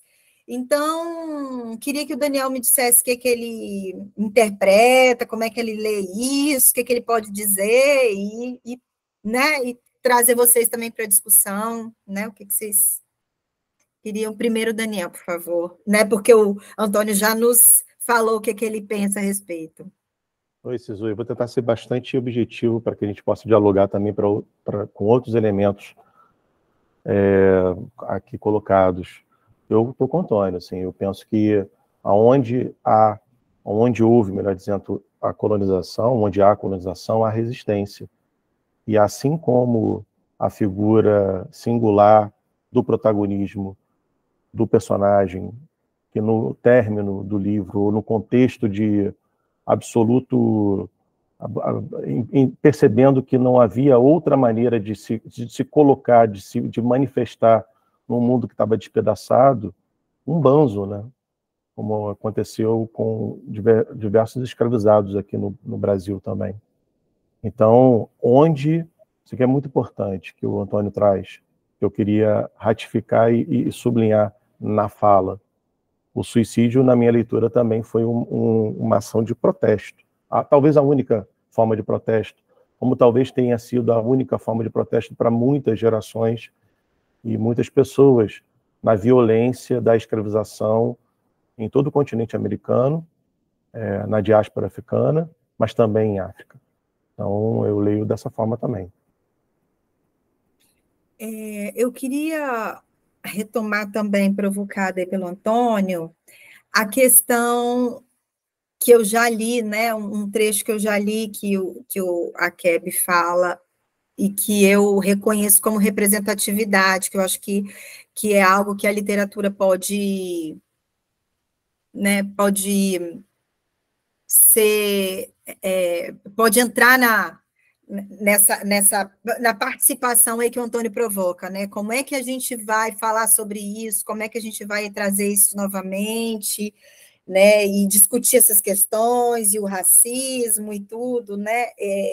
Voltar à frase que o Achebe fala, que quando ele começou a ler literatura inglesa, né? Ele está dizendo aqui, ele não se via como africano nos livros, né? Que o que ele lia lá, ele não se reconhecia, que ele ficava do lado dos brancos e contra o que ele chamava de selvagens, né? Então, que o homem branco era bom, né? Isso tudo aí o Antônio trouxe para a gente.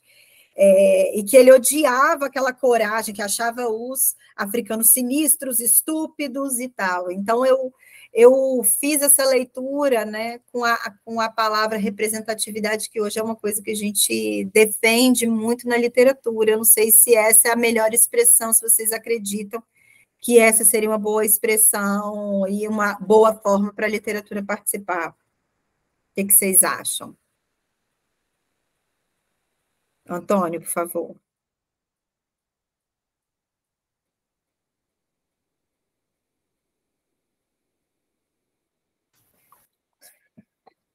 A questão é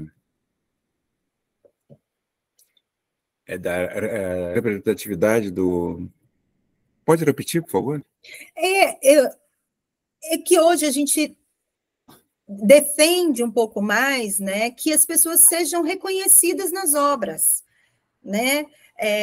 Então, essa é a ideia da representatividade, né? Muita gente tem defendido muito isso, a representatividade nas obras, porque as obras, de maneira geral, têm uma leitura, né, muito ocidentalizada, né? Os grandes, né, as grandes obras, né, foram determinados por um grupo específico. Então, eu acho que a literatura ela tem participado, né, nesse sentido, de ter representatividade nas obras. Eu queria saber se vocês concordam com isso, assim, que isso é algo que a gente tem que defender mesmo. O Chinua Achebe, ele diz que incomodava muito ele a maneira como ele lia a literatura inglesa, primeiro, e depois a literatura da colonização.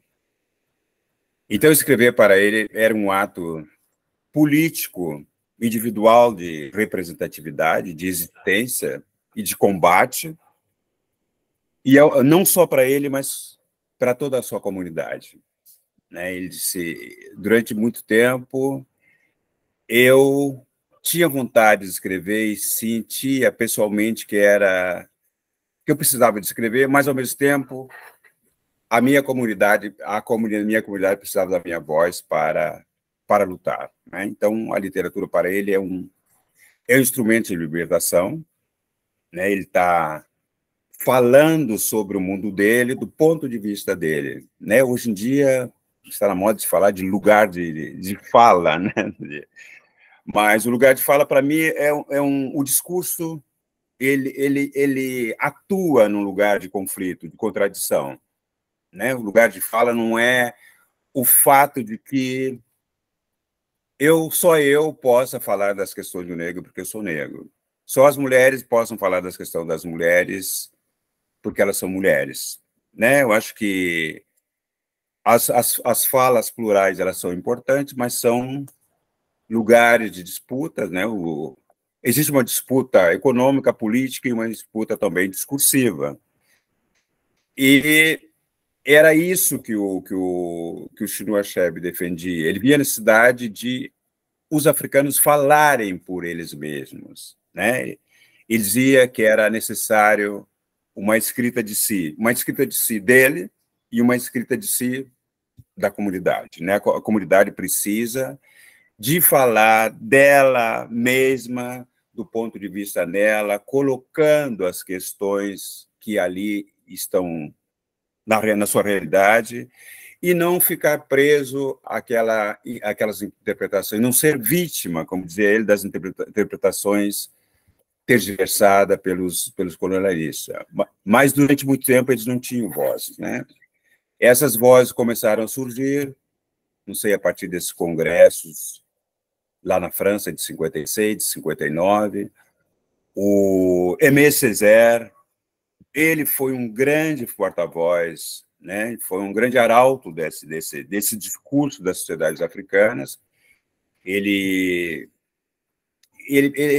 e toda uma geração, eles pertenciam às classes médias ou às classes altas nos seus países, né? Da Martinica, ele é do caso da Martinica, e ele chega na Europa e ele se dá conta de que ele é nada mais do que um negro que vem de uma colônia, né? Então ele se une com os africanos, ele entra para o Partido Comunista, ele estudou na École Normale Supérieure, que é o grande centro de formação dos intelectuais franceses. Ele tinha legitimidade para poder falar em nome de sua comunidade, né? O Achebe, de outra maneira, ele está fazendo isso. Ele sentia essa necessidade. Ele disse, nós temos que falar por nós, porque eles não dizem o que nós somos, eles não compreendem o que nós somos, né? Ele falava, inclusive, que ele ia escrever em inglês, ele escreve em inglês, ele foi educado em inglês, mas devido ao tipo de colonização que a Inglaterra exercia de forma indireta, os seus pais, seu pai era um pastor, sua mãe era uma evangelizadora, mas tinha parte de sua família que não tinha sido convertida ao cristianismo. Então, era uma família que tinha religiões, tinha festas tradicionais africanas, e ele transitava entre um lado da família e o outro. E ele disse que assimilou esses dois lados, né? Por um lado, a cultura inglesa, e, por outro lado, a cultura africana. Ele resolveu escrever em inglês para os ingleses também, né? Eram muito poucos africanos que sabiam ler. A difusão de livro era muito complicada, não havia editoras na Nigéria, né? Os livros eram muito caros. Então, de alguma maneira, ele escrevia também, ou principalmente para a comunidade exterior, para os ingleses, para os franceses. Esse livro foi traduzido para 50 línguas, né? Então, ele é um pouco desse resultado, né? Ele conhece profundamente as duas culturas. Ele escreve em inglês e parece que o inglês é sua quarta língua, não é a primeira língua dele, né? Ele tem a língua materna, ele tem várias línguas, depois vem o inglês, né? Então, é outra característica dos africanos que eles falam, uma coisa que me impressionava, que eles falavam, quantas línguas você fala? Eu falo 9 línguas. Eu digo 9 línguas, eu não falo nem a minha, né? Só falo tentando dar aula em francês, você fala 9 línguas, eu falo 9 línguas e 20 dialetos, não sei. As línguas são aqueles sistemas, né? É um código independente. E as variações daquilo que eles também falam são o que se entende como dialetos, né? Então, o Achebe, ele vai escrever na sua língua, que não é a primeira, talvez não seja a segunda, né? A terceira. Ele muda essa língua, né? Ele transforma essa língua. É o inglês, mas não é o inglês de Oxford ou de Cambridge, né? Nem de Harvard. É o inglês produzido, transformado por um africano, né? O Cortázar dizia que escrevia as suas obras ao som do jazz, que as suas obras tinham um som de uma música do Louis Armstrong, do John Coltrane, porque era esse o ritmo que ele pretendia e era isso que ele perseguia. Se nós virmos o inglês do Chinua Achebe, é o inglês africanizado, né? Ele segue também o ritmo dos tambores, né? Ele segue o ritmo dos tambores e da flauta do pai do Okonkwo, né? Quer dizer, ele traz elementos africanos e das próprias línguas africanas, né? Um africano jamais vai poder falar o inglês de Oxford, porque ele já tem o seu sotaque das suas próprias línguas, que nem sempre tem semelhança com a língua inglesa. Então, ele escreve em inglês, principalmente, talvez, para os ingleses, mas essa língua já está transformada, né? Ele já fez uma outra coisa que um caribenho muito interessante, o Eduardo Glissant, chama de criolização, né? Quer dizer, utilizar um elemento do colonizador, mesclar de forma dialética com o que é nosso e dar um outro sentido a isso, né? Não sei, semelhante àquilo que os modernistas chamaram de antropofagia aqui no Brasil, né? Quer dizer, traziam aquelas... Nós pegamos o que é bom e expelimos, como eles diziam, o que não nos serve, e transformamos em outra coisa. O Chinua Achebe tinha essa mesma concepção. Nós utilizamos o inglês, mas esse inglês vai ser transformado, ele vai ser africanizado, ele vai ser ibolizado, né? Quer dizer, ele vai ser submetido a certas influências da língua dos ibôs, né? Eu acho que é isso um pouco, né? O que eu penso. Ótimo. Márcia, por favor. Bom dia a todos e a todas. Primeiro, agradecer, Daniel, Antônio, né? Eu acho o debate já está sendo assim, muito bom, né? Toda a exposição. E eu queria retomar um pouco o ponto do suicídio, tentando ver com vocês se vocês acham que é muito equivocado da minha parte pensar que o sujeito também compareceu ali, né? Porque eu acho que o Antônio que trouxe um ponto de que o Achebe, ele traz para a gente como funciona, né, uma sociedade organizada, né, no coletivo, mas que ele vai atravessando isso com alguns pontos de um sujeito, né? O Okonkwo, ele é um homem que a história dele começa e a figura do pai se coloca, a relação dele com o pai, né, trazendo, né, eu não vou nem falar a palavra sintoma, porque seria muito grave, mas assim, tendo como efeito já uma forma dele funcionar, né, em que ele está sempre com aquela referência daquele pai, né? E aí eu fiquei pensando se, no momento em que, nesse coletivo, né, ele, sem ser contraditório com o que vocês trouxeram como ato político, eu não acho que é contraditório, mas eu acho que pode ir na mesma direção, é uma pergunta também. Se o sujeito, ao se ver, né, absolutamente impotente, daqueles signos de virilidade que para ele era importante para a sociedade também, se ele não se mata, né? Quer dizer, se ele, porque ele fala, aquele que não é viril é homossexual, é uma mulher, né? E ele, naquele momento, ele cai, eu acho que nesse escopo, né, de ser aquele homem capado, né, castrado completamente, né? Vocês acham muito equivocado pensar nessa possibilidade também desse sujeito?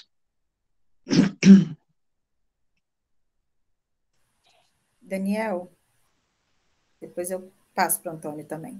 Oi, Márcio, obrigado pela oportunidade. Eu não acho equivocado, mas eu penso que existe sempre uma intencionalidade, um enfoque, ainda que exista esse personagem com toda a sua complexidade, sobretudo com essa surpreendente ação final, é importante que também pensar que a morte, o suicídio, ele está a serviço de um autor que está, na verdade, no contexto de promoção e de vanguarda, de pioneirismo. Morre o personagem, mas nasce esse autor, nasce essa literatura e nasce a necessidade de ser alguém, não com exatamente o ponto do lugar de fala, como o Antônio colocou, mas de uma espécie de escrevivência, como a Conceição Evaristo coloca. Uma escrita de si que não é si, não é um indivíduo, não é a individualidade, mas a representatividade de um coletivo e de uma coletividade, e de uma historicização que foi violentamente combatida, demonizada, em vários lugares, em vários aspectos, destruída, né? Então, como diz a Lélia Gonzalez, é o suicídio do que você chama a atenção do personagem, mas é o suicídio de vários aspectos da cultura, mas é a construção, como o Antônio colocou muito bem, eu estou com ele, a construção de elementos de cultura, como a própria linguagem, como a Lélia coloca, do nosso português, por exemplo. Então, citando a Beatriz Nascimento, quando ela fala, né, que é uma historiadora importantíssima, que tenta resgatar a história do Brasil para que a gente também possa se enxergar na nossa história. Eu sou atlântico.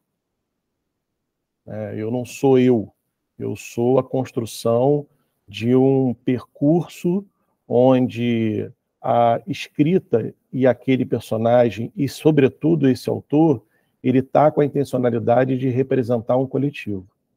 Então, não acho que é outra coisa, né?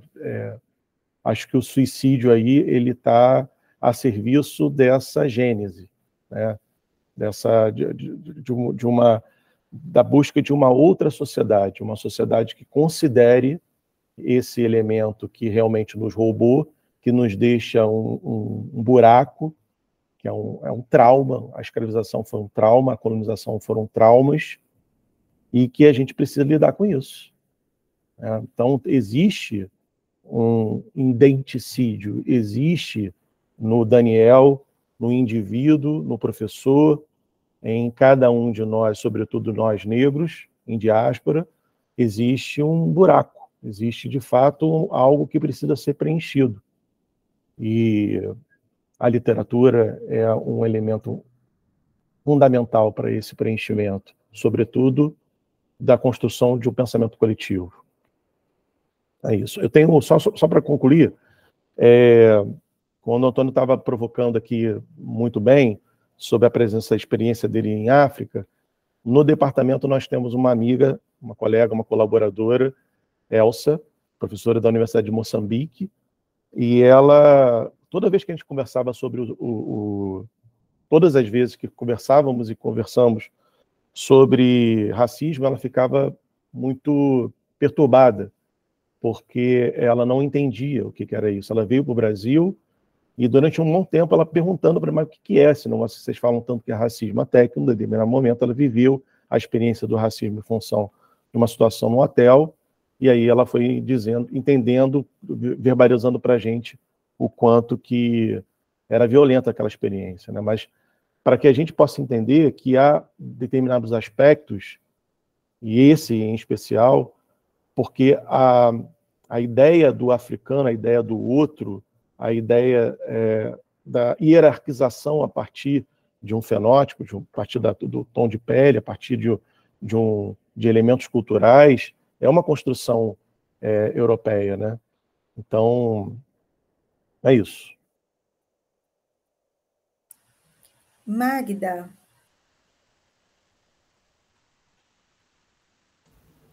Bom dia a todos, muito obrigada. Eu agradeço muito a vocês dois. Enfim, estou aqui aprendendo e refletindo em muitas coisas.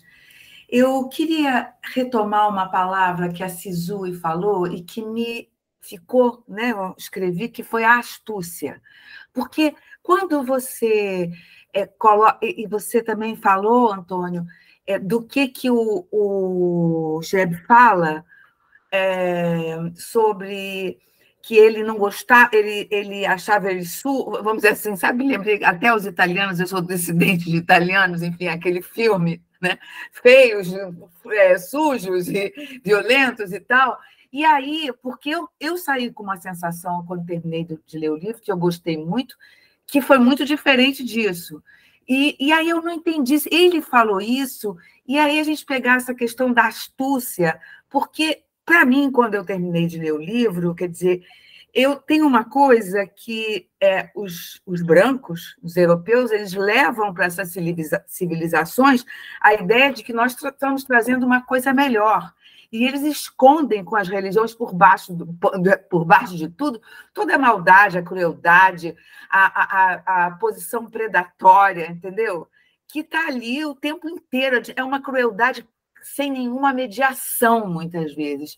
E apesar dos horrores que do meu ponto de vista, de alguns costumes que eu vi, né, que eu li, eles todos eram mediados como é que eu vou... Gente, eu nem sei como falar sobre isso, mas assim, por éticas, entendeu? Haviam ideias, haviam uma razão, uma crença numa coisa, entendeu? Então, para mim, vamos dizer assim, o que eles não tinham era astúcia, entende o que eu quero dizer? Eles não tinham, eram essa coisa perversa da enganação, assim. Isso é desse jeito que eu sei me expressar, e foi assim que eu saí do livro, com essa diferença, entendeu? De como os europeus chegaram junto aos incas, aos astecas, é a mesma coisa, entendeu? É uma enorme enganação, é o que vem, entendeu? Vem com uma segunda intenção, uma terceira, é isso. Então, eu fiquei com essa palavra da astúcia e querendo entender melhor essa fala, inclusive, do autor, que nesse momento eu estou emocionada, eu não me lembro conseguir falar o nome, tá? Eu vou passar para o Antônio, mas esse trecho que ele diz aqui, ele está mencionando quando ele lia a literatura inglesa. Os africanos eram retratados assim, foi assim que eu entendi. Mas, Antônio, explica aí, por favor, se é isso mesmo também que eu estou falando, né? Vai que eu estou interpretando errado também. Eu acho que qualquer obra literária presta multiplicidade de interpretação. Eu acho que essa é a riqueza, né? Assim, de nós termos cada um ponto de vista, da perspectiva, muitas vezes, do olhar das nossas formações, profissões, etc., né? Eu acho que justamente essa é a riqueza. E também, nesse sentido, eu queria falar um pouco sobre o que a Márcia falou, né? A questão era a questão do suicídio, né? Assim, eu acho que é necessário contextualizar culturalmente essa questão do suicídio também, né? Assim, quer dizer, em alguns parágrafos, alguns capítulos antes, o Chinua Achebe ele descreve a morte de um personagem mais antigo da aldeia, é todo cheio de homenagens, de honrarias, e ele está sendo preparado para continuar no outro mundo que para eles existe, né? Então, a morte ela é uma simples passagem, e para aqueles herdeiros, para aqueles guerreiros, para aquelas pessoas notáveis, elas vão talvez continuar sendo notáveis lá no outro mundo, né? Então, eu acho que era justamente isso que era esperado para o Okonkwo, né? E isso que ele esperava também, uma morte ou um enterro lá, quando viesse cheio de honrarias, né? E em função desse despedaçamento da sociedade, em função da falta de uma promessa de uma sociedade melhor ou da continuidade daquela sociedade tradicional, ele resolve, já que tudo está em pedaços, talvez ele resolva se espedaçar também, né? Acabar com aquela vida que já não tem sentido, segundo ele, ou segundo eu, né? Eu estou dando uma interpretação subjetiva disso, nesse novo tipo de sociedade, onde, inclusive, os seus parentes e o seu povo o estão traicionando, né? Já ninguém mais adere, ninguém dá importância para ele resolve se suicida, né? Até uma das comentaristas, uma das ouvintes do Achebe disse, bom, mas ele se acovardou, por que ele se acovardou? Por que se tornou ele tão covarde, né? Quer dizer, é isso, né? E então, outra vez, eu acho que os especialistas, eles me corrijam, mas o Sartre, acho que dizer que o suicídio é um ato de coragem diante de certas circunstâncias, né? Então, qual é o significado desse? Se a vida não tem sentido, né? Se estamos aqui sem nenhum sentido, sem nenhuma causa, então o suicídio é um ato de coragem. Vamos acabar com isso, né? Naquela sociedade isso não existia. A vida aqui tem todo sentido e continua tendo um sentido pós-morte, e essas pessoas podem ressuscitar, não é ressuscitar, se transformarem, nascerem em forma de um animal, ou de outra pessoa, não sei. Essa interpretação, acho que cada um tem um fim para esse romance, né? Acho que essa é a riqueza.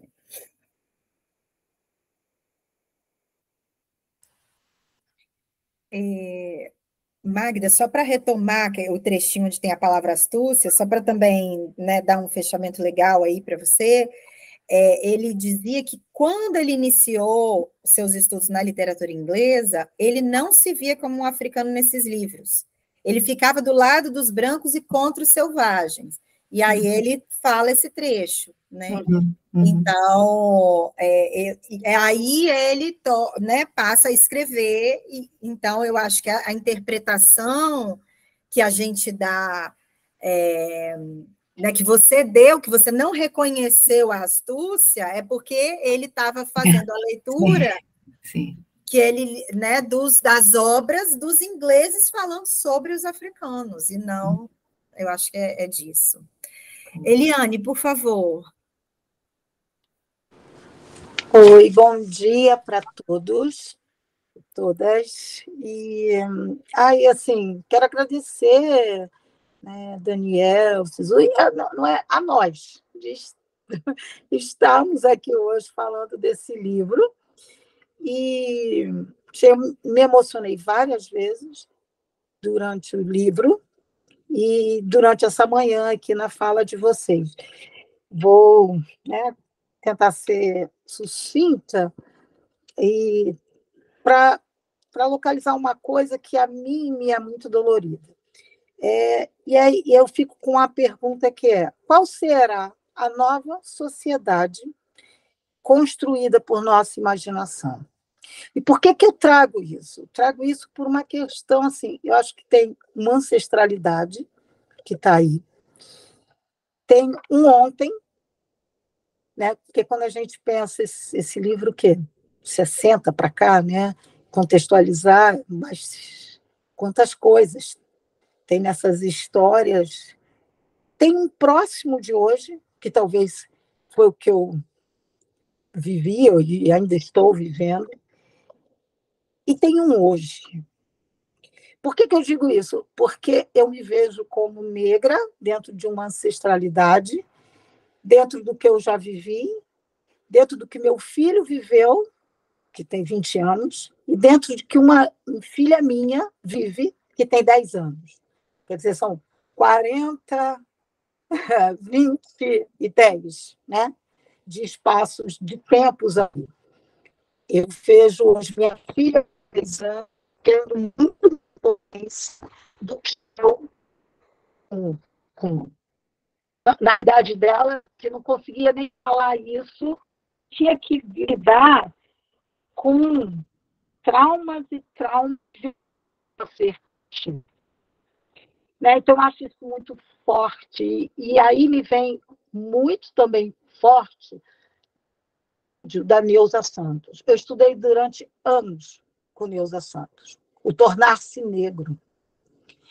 E quando ela se matou próximo do Natal, eu ia para a casa dela, eu estudava na casa dela.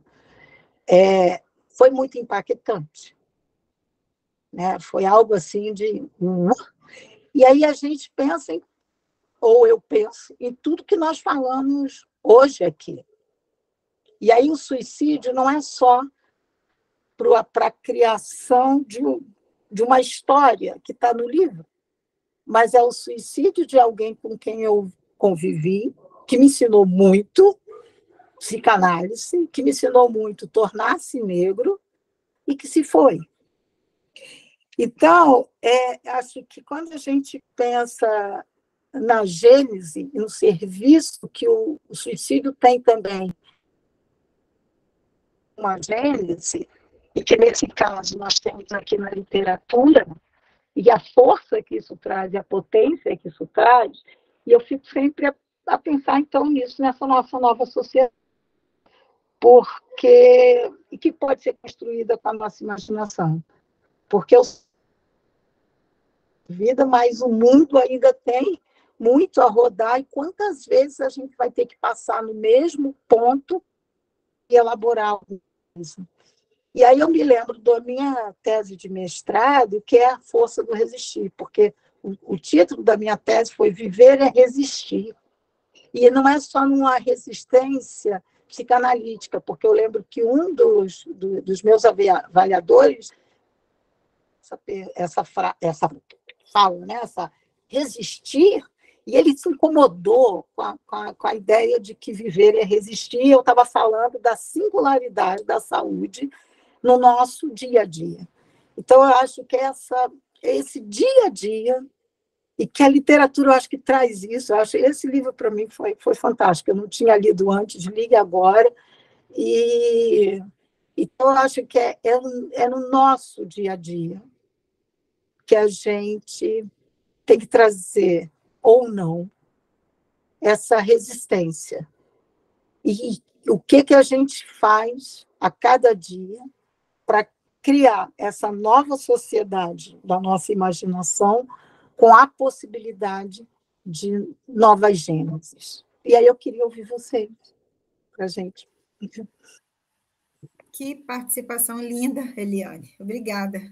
Vou passar a palavra para o Antônio, e aí eu queria que ele, né, respondesse, falasse, mas também já começasse a encerrar, que a gente está perto do finzinho, e depois o Daniel. Antônio, por favor. Desculpa, qual é a pergunta concretamente? Vou ficar aqui. Qual será a nova sociedade construída por nossa imaginação? Nossa imaginação. Eu acho que hoje a gente vive sob o império disso que a gente chama de neoliberalismo, né? E onde essas atrocidades das quais nós falamos aqui, elas estão sendo atualizadas, reatualizadas, né? E eu acho que eu estou falando uma coisa aqui eu vou falar de uma coisa que é a imaginação prática, né? Quer dizer, se é que é possível uma imaginação prática, no sentido de que não basta, a gente tem que imaginar, mas em ação, né? Quer dizer, o que nós fazemos para construir um mundo melhor? Quer dizer, um mundo onde haja lugar para todos, né? Assim, sem racismo, sem sexismo, sem machismo, com mais igualdades, com mais fraternidade, né? E essa questão ela é urgente porque as questões políticas, ambientais e econômicas também ela exigem muita urgência, né? O planeta ele é de todos, né? De todos nós somos responsáveis por ele, e ele chegou ao seu limite, né? Se não encontrar uma solução sensata, digamos assim, na qual estejamos todos realmente engajados, não terá saída. E nós somos, né? Eu acho que seria necessário tomar consciência disso. Nós somos uma espécie totalmente dispensável nesse cosmos, nesse planeta, nem precisa no cosmos, no planeta chamado Terra, né? Então, estamos chegando a um limite e a nossa imaginação prática, né? O Kant falava da razão prática, eu estou falando da imaginação prática, né? Como uma coisa que eu estou inventando agora, mas é necessário, não sei, imaginar uma coisa que nós não tenhamos imaginado, e talvez nem sequer concebamos isso, né? Nós vimos de duas grandes utopias fracassadas. Quais são essas utopias? Quais eram? Era a grande promessa do capitalismo, como um grande paraíso do consumo,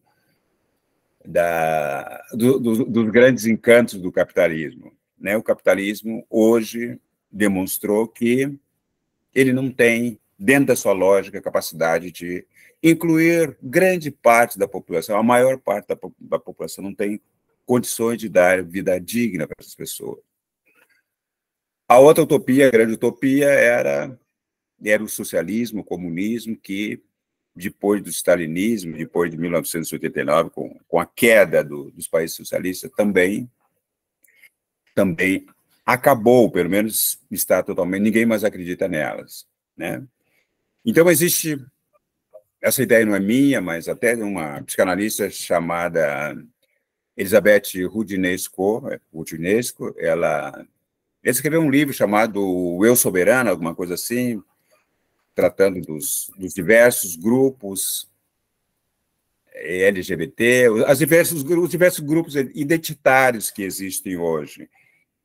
E esses grupos identitários, segundo ela, e às vezes eu compartilho com essa ideia, esses grupos estão levando a um certo sectarismo, não que as suas lutas não sejam legítimas, a luta dos negros, a luta das mulheres negras, a luta das mulheres brancas, das outras mulheres indígenas, do conjunto da sociedade.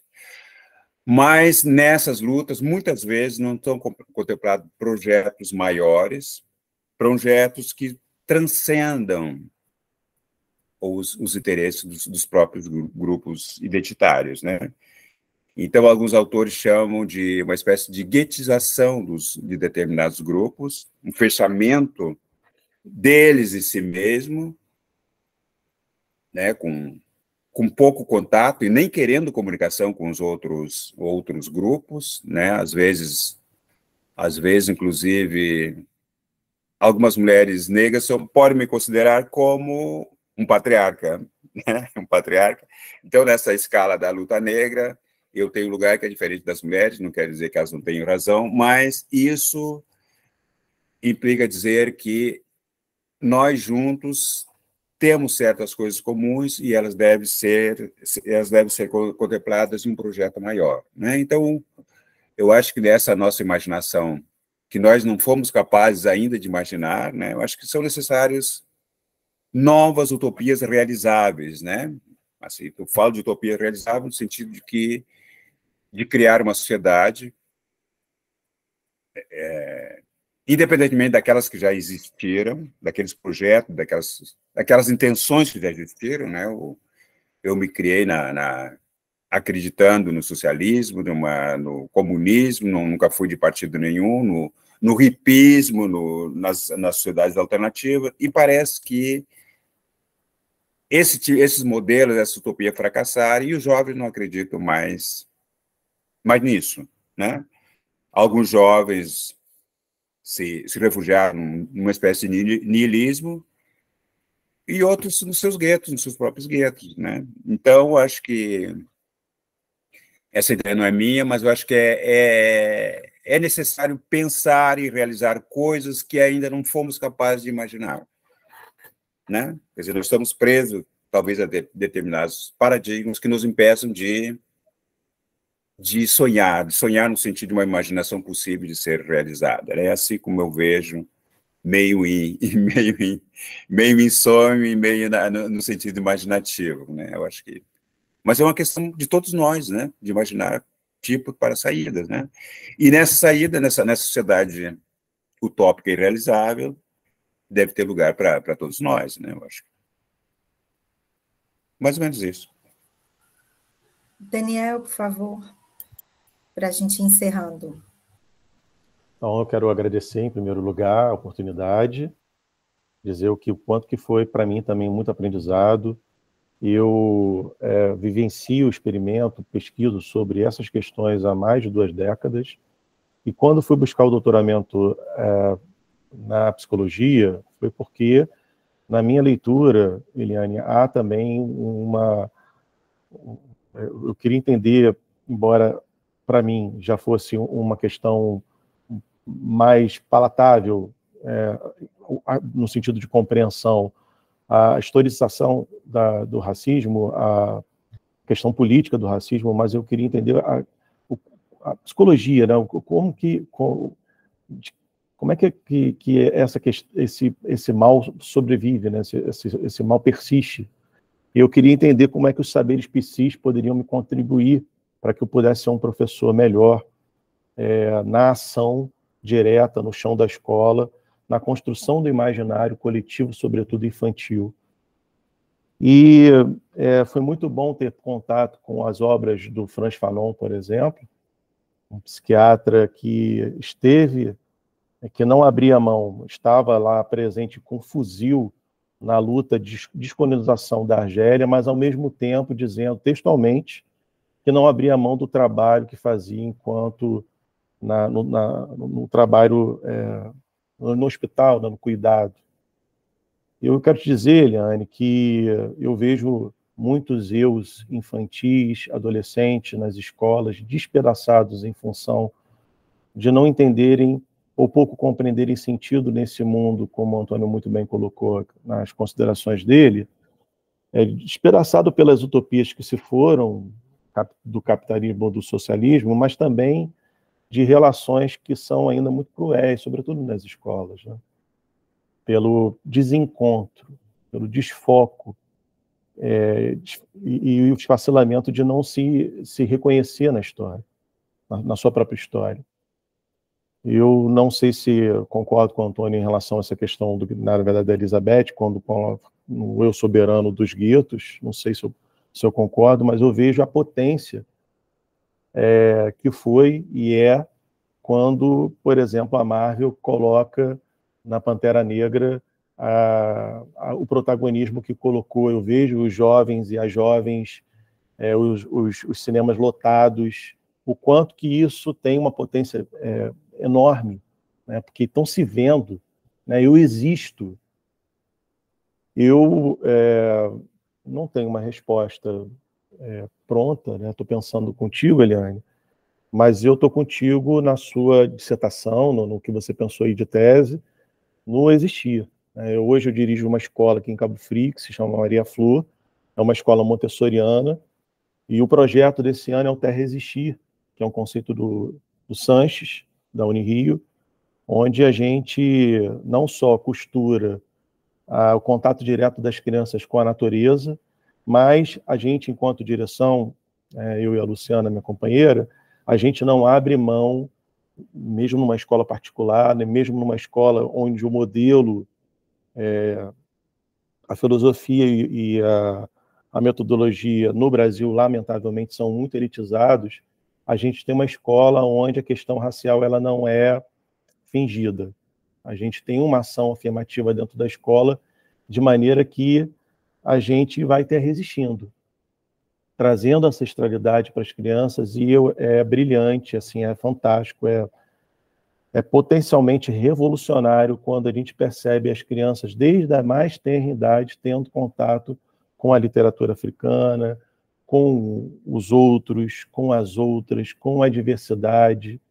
Eu estou vivenciando isso na Maria Flor. Então, desculpa estar sendo clichê, mas eu creio, tenho convicção que essa sociogênese, essa nova sociedade, eu acho que não vai nascer nas minhas mãos de barba branca, mas da colaboração de um parto de uma sociedade que está sendo agora, nesse momento, formada com uma outra perspectiva, desconstruindo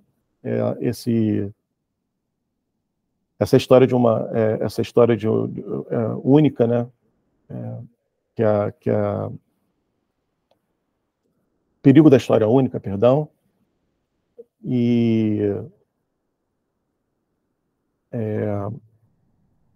experimentando na prática, vivenciando na prática com as crianças, o quanto que, na medida em que desde pequenininhos, a realidade não é tão estanque ou guetificada na branquitude, o quanto que eles são muito melhores do que nós na relação com as diferenças. É isso. Obrigado pela oportunidade. A gente que agradece muito, gente, a participação de vocês, do Daniel, do Antônio de Jesus e de todo mundo, né, que está aqui, do grupo. A gente vai estar de volta agora, no último sábado de agosto. Nós vamos nos falando no nosso grupo do WhatsApp, decidindo aí como vai ser o próximo semestre, se eu pego as sugestões de vocês, se eu me mantenho na curadoria sozinha, vamos ver que eu estou namorando as ideias, mas a gente vai se falando lá e a gente se encontra no último sábado de agosto novamente. Tá bom? Obrigada a todo mundo, beijo, até lá. Eu queria agradecer também. Obrigada. Eu queria agradecer pela oportunidade de conversar sobre esse livro, é tão importante, né? E eu aprendi muito e foi muito, muito gratificante estar aqui com você nessa manhã. Muito obrigado. Obrigada, Antônio. Obrigada, gente. Até lá. Tchau, tchau. Até logo. Tchau. Tchau.